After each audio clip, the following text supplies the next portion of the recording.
Ya por último, presidente, en estos días se dio a conocer una entrevista del expresidente Enrique Peña Nieto en el que ya sale de este silencio que haya mantenido. El expresidente Peña comentó que sostuvo incluso una llamada con usted el 15 de diciembre del 2023. Conocer si este dato es cierto, presidente, y también su punto de vista sobre este silencio que ya rompió el expresidente Peña. Platica en esta entrevista que ha sostenido conversaciones con el expresidente Salinas de Gortari, con el expresidente Zedillo. Conocer, presidente, su punto de vista, si esto es un tema político, obedece a los tiempos electorales, conocer al respecto su opinión, presidente. Gracias. Bueno, eso sí es importante porque tiene todo el derecho de expresarse. Yo no hablé con él hasta después de la elección, ya que fui presidente electo. Hablamos creo que en 2 o en 3 ocasiones. Personalmente estuve aquí en 2 ocasiones y luego lo invité a la casa y comimos 3 veces. Y por teléfono en ese entonces sí, como 2 o 3 veces, porque estábamos viendo lo del tratado y lo de la transición. Eso es básicamente, ¿no? Y platicamos, incluso aquí lo cuento.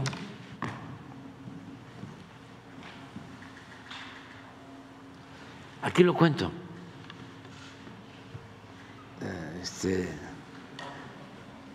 En la elección del 18,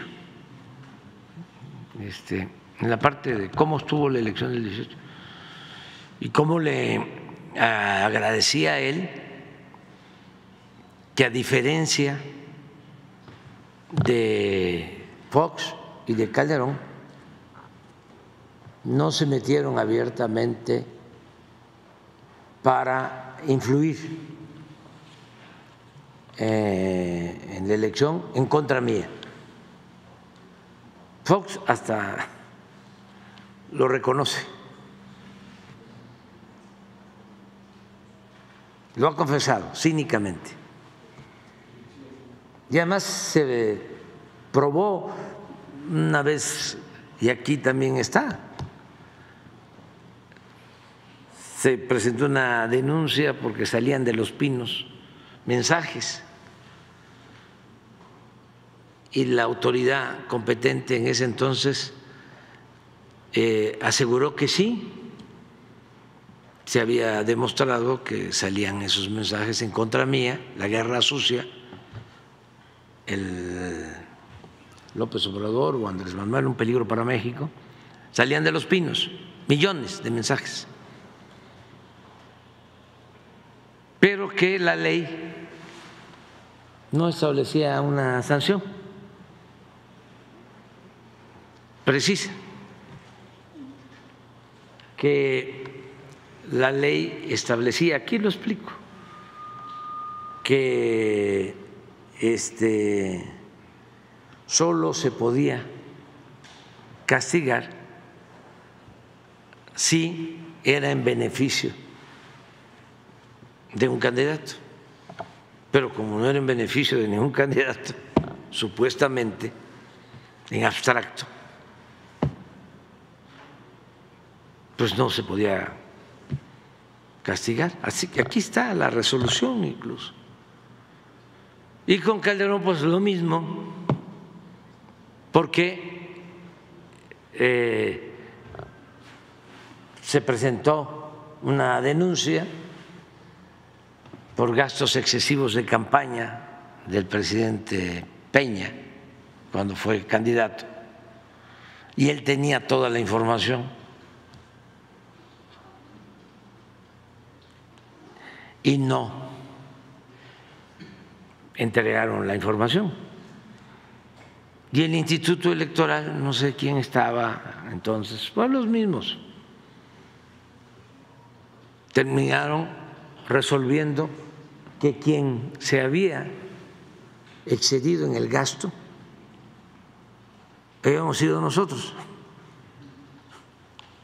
no el licenciado Peña. Pasa el tiempo y viene lo de Odebrecht y el director de Pemex pues declara de que habían recibido dinero porque él estaba en la campaña del licenciado Peña de Odebrecht. Pero ya eran hechos ya consumados. A diferencia de eso, cuando está de presidente el licenciado Peña, van a verlo los de la mafia del poder a convencerlo para que se unan, porque yo creo que esto sí lo podemos decir. Cuando nos robaron la presidencia en el 2006, se unieron dos partidos.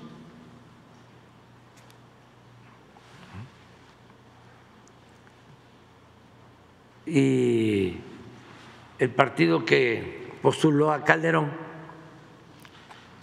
fue apoyado por otro partido.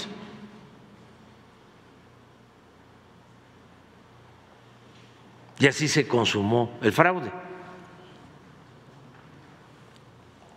6 años después, en el 12, el partido que ayudó en el 6 fue apoyado por el PAN. Acuérdense ustedes que Fox no votó ni siquiera por la candidata de su partido, que era la señora Josefina Vázquez Mota. Llamó a votar por el licenciado Peña Nieto.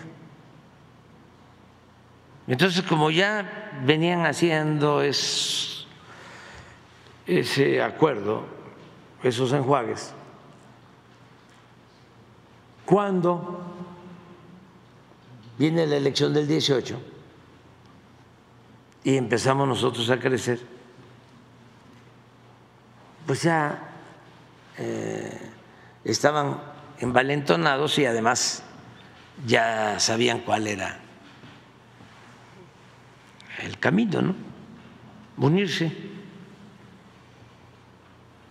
Entonces fueron a ver al licenciado Peña, aquí está en el libro, a decirle que de los dos que habían, declinara uno y que se unieran. Pero no sé si el licenciado Peña hable de eso. Este grupo que estaban muy engallados, muy empoderados, que se decían los dueños de México,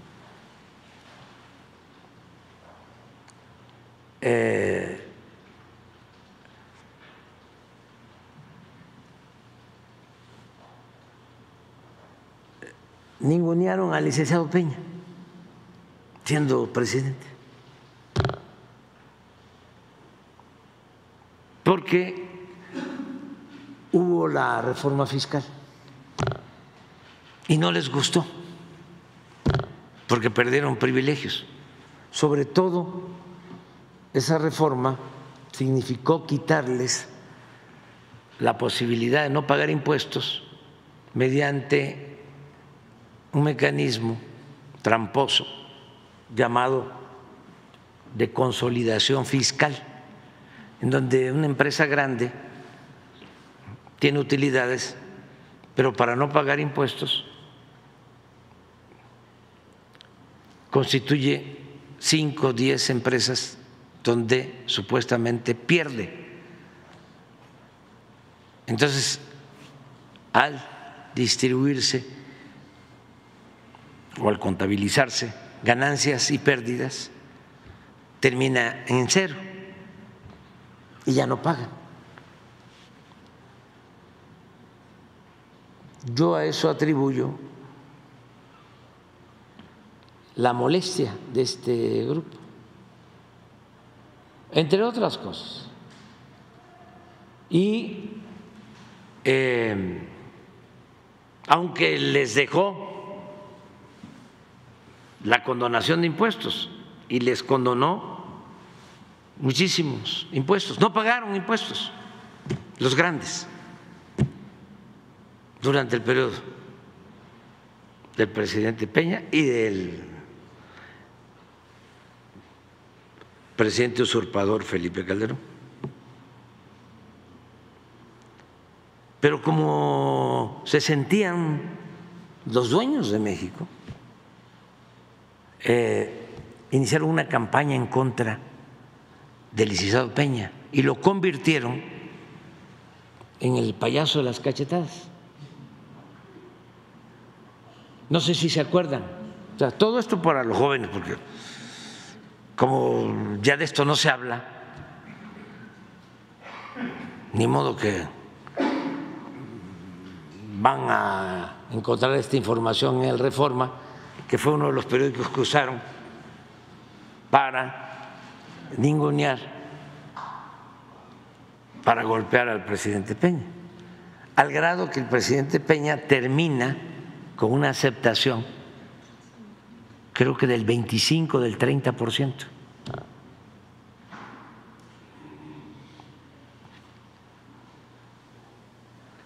Pero como son muy hipócritas, muy cínicos, ante el peligro para México, como vamos creciendo, van a Los Pinos a implorarle al presidente Peña, después de lo que le habían hecho, que les ayudara para que se unieran en contra mía, en contra de nosotros. Y el presidente Peña dice, pues yo no me puedo meter. Primero querían que declinara uno y que quedara el más cercano a ellos ideológicamente, porque también hay matices, no es lo mismo uno que otro. Y ya después, en la desesperación, porque echan a andar también guerra sucia,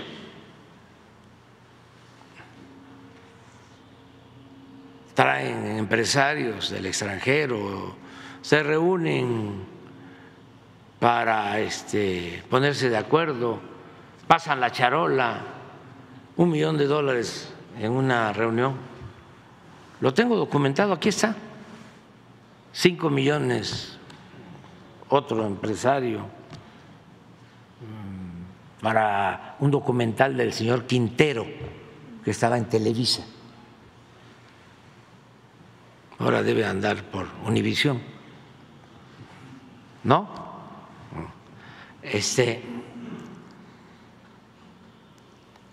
Y pasan la charola y van, y fíjense, en la desesperación, dicen no, y van todavía y le proponen a Eugenio Derbez que quitaban a los dos, y mi garganta profunda me dice eso y digo, lo voy a poner, pero en el libro, porque yo no puedo decir mentiras, pero voy a cuidar de que no tengo elementos. pero que se dice. Y resulta que hace poco Eugenio Derbez dice que es cierto. Entonces estaba yo contento. Decía, bueno, porque lo mejor es la congruencia, la honestidad y también la honestidad intelectual. Pero lo que sí probé es que llegaron en la desesperación a plantearle a Carlos Slim que él fuera el candidato. Y eso sí lo afirmo porque le pregunté antes de, oye, ¿es cierto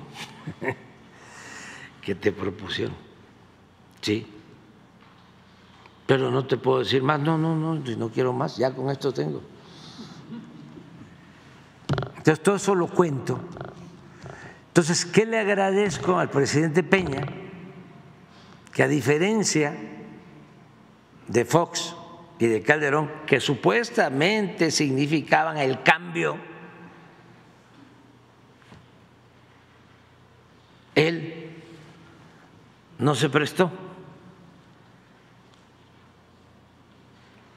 para que se agruparan con un solo candidato. De todas maneras, hubiésemos ganado, pero no iba a ser tan fácil.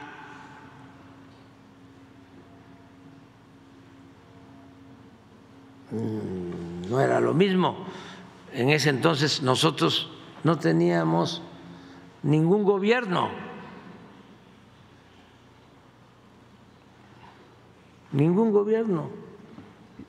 Habíamos obtenido en la elección intermedia, creo que 8% de votación. Fue a pulso, puro pueblo. ¿Por qué estamos aquí? Por el pueblo.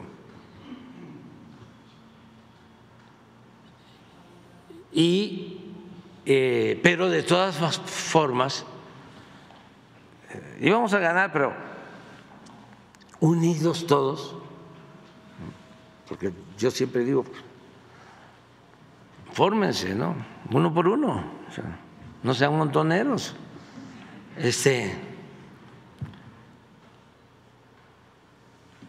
Y a lo mejor no hubiésemos ganado mayoría en el Congreso. Y es importantísimo tener la mayoría en el Congreso, sobre todo la mayoría simple, en el caso de la Cámara de Diputados. ¿Por qué? Porque es la Cámara de Diputados la que aprueba el presupuesto. Es función exclusiva de la Cámara de Diputados aprobar el presupuesto. Y si se tiene el respaldo para la aprobación del presupuesto, entonces se pueden destinar los fondos del presupuesto, que es dinero del pueblo, al pueblo. Si no, era lo que sucedía antes. ¿Quién se quedaba con el presupuesto? Los mismos. Habían moches, también para los jóvenes. Algo increíble, los diputados que no tienen función para ejecutar obras recibían presupuesto. Si el diputado está para legislar, pues les daban a los diputados sus oficios de inversión, manejaban el presupuesto para construir, reparar calles, banquetas, unidades deportivas, todo el presupuesto de la cultura. Iban los diputados que recibían esos moches con presidentes municipales, con gobernadores. Aquí tengo esto autorizado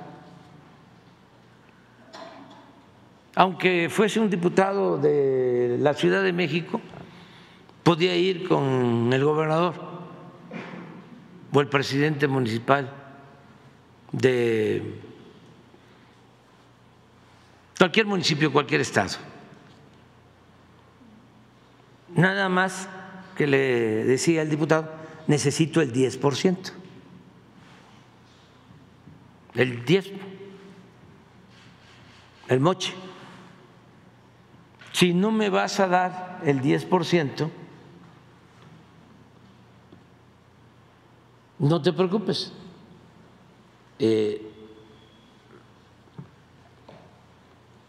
No me des nada, solo que yo te recomiendo a la empresa constructora, la que va a hacer la obra. Así era, pero hace 6 años, al grado que esa eminencia de la política económica, de la tecnocracia, que es el licenciado Carstens, fue 3 años secretario de Hacienda y 3 años consecutivos sacó por unanimidad el presupuesto. Todos los diputados votaron. 3 años consecutivos. Un mago. Sí. Pero bueno, ¿qué había en el fondo? Que se repartían ellos el dinero.